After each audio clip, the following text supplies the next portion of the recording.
Hello pharma student, कैसे हैं आप सब? बढ़िया मज़े में। चलिए, जैसे आप लोग को पता है दोस्तों, हम लोग पढ़ रहे हैं diploma in pharmacy second year का subject community pharmacy and management, जिसका हमने दोस्तों पिछली क्लास में चैप्टर नंबर 3 को कंप्लीट किया था। आज के लेक्चर में दोस्तों स्टार्ट करेंगे चैप्टर नंबर 4।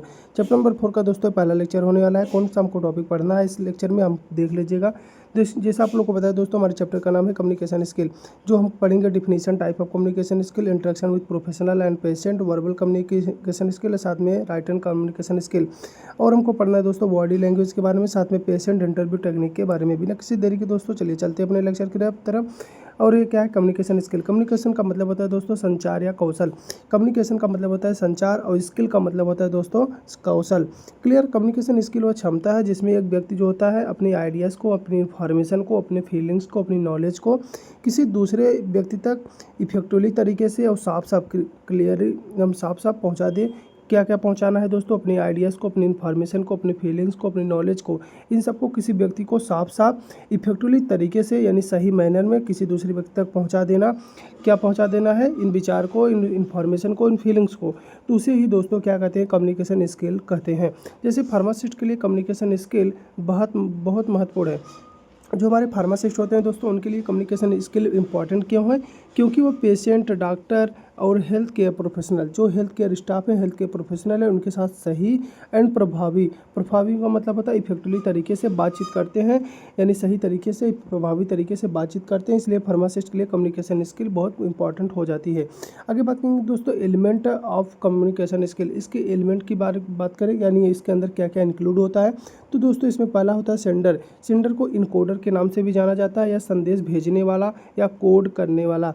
यह वह व्यक्ति होता है जो मैसेज या आइडिया को क्रिएट करता है। कहने का मतलब है जो भी मैसेज, जो भी इन्फॉर्मेशन है, जो भी आइडिया है, उसको जो बनाता है उसी को हम सेंडर या इनकोडर के नाम से जानते हैं। सेंडर सिंगल पर्सन या ग्रुप में से कोई भी हो सकता है, या सिंगल पर्सन भी हो सकता है, ग्रुप भी हो सकते हैं।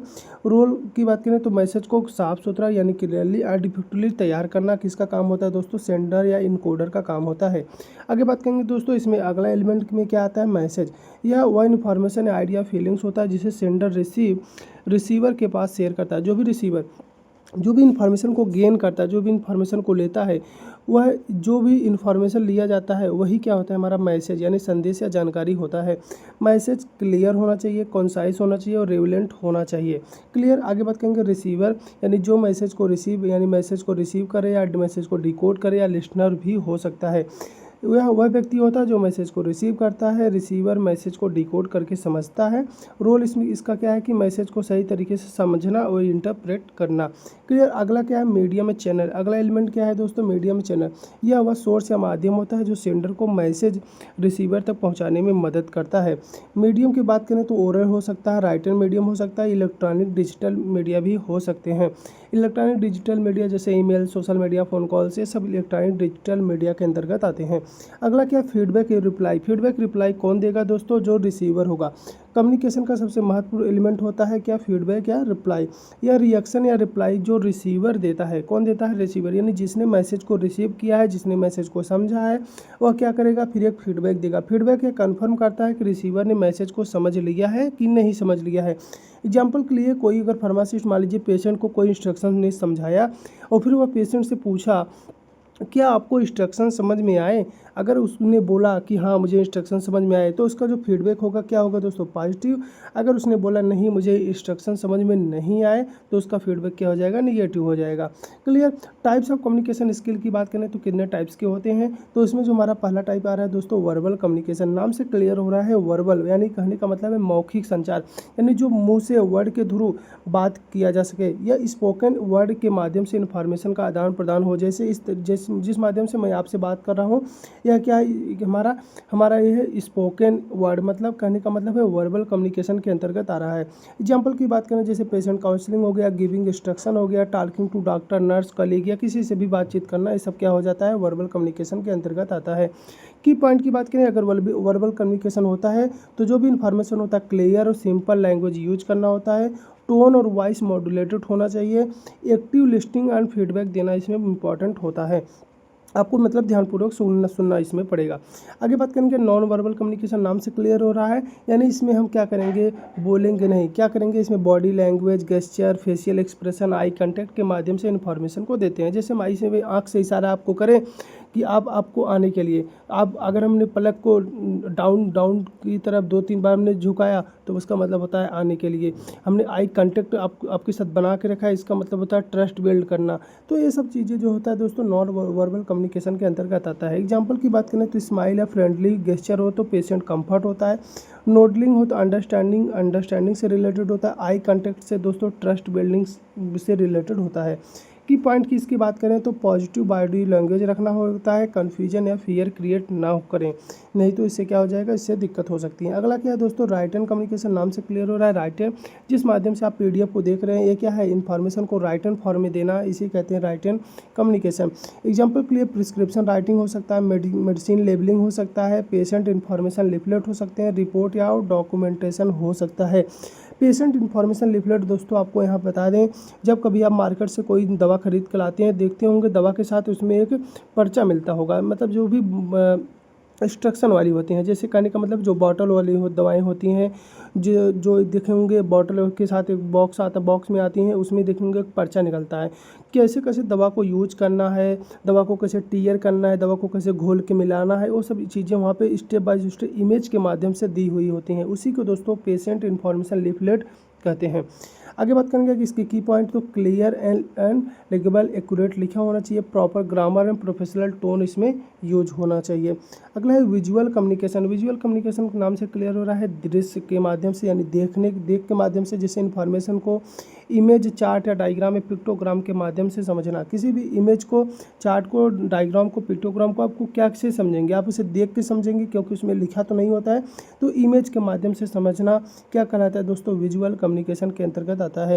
एग्जाम्पल के लिए बात करें तो मेडिकेशन पिक्टोग्राम हो सकता है, ड्रग चार्ट हो सकते हैं, एजुकेशनल पोस्टर्स हो सकते हैं। की पॉइंट की बात करें तो easy to understanding, eye connecting होना चाहिए, specially helpful for low literacy patient. ऐसे पेशेंट जो क्या है पढ़े लिखे नहीं हैं, उनके लिए क्या होता है, हेल्पफुल हो जाता है। आगे बात करेंगे दोस्तों importance of communication skill for pharmacist.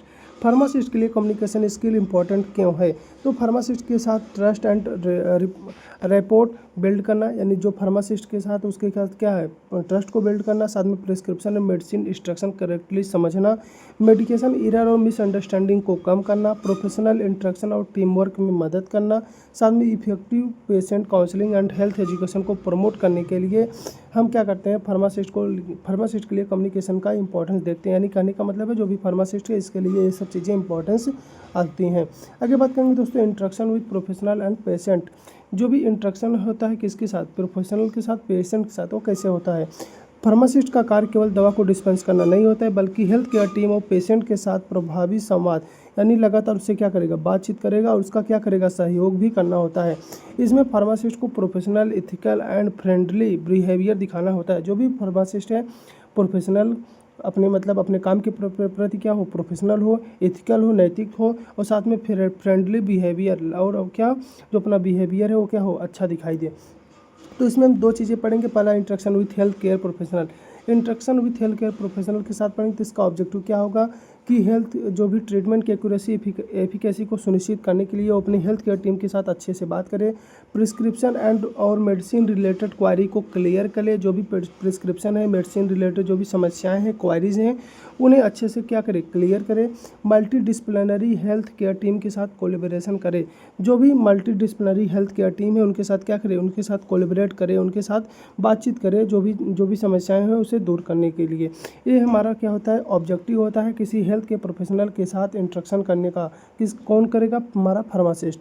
इसमें कुछ की पॉइंट की बात करें तो जैसे डॉक्टर या प्रिस्क्राइबर, जो भी डॉक्टर होता है जो दवा को प्रिस्क्राइब करता है, डॉक्टर हमारा क्या करता है, दवा को प्रिस्क्राइब, तो डॉक्टर के हमारा दवा को प्रिस्क्राइब करेगा। प्रिस्क्रिप्शन में डाउट हो तो उसे क्लियरफाई करना होगा, कौन करेगा, हमारा फार्मासिस्ट।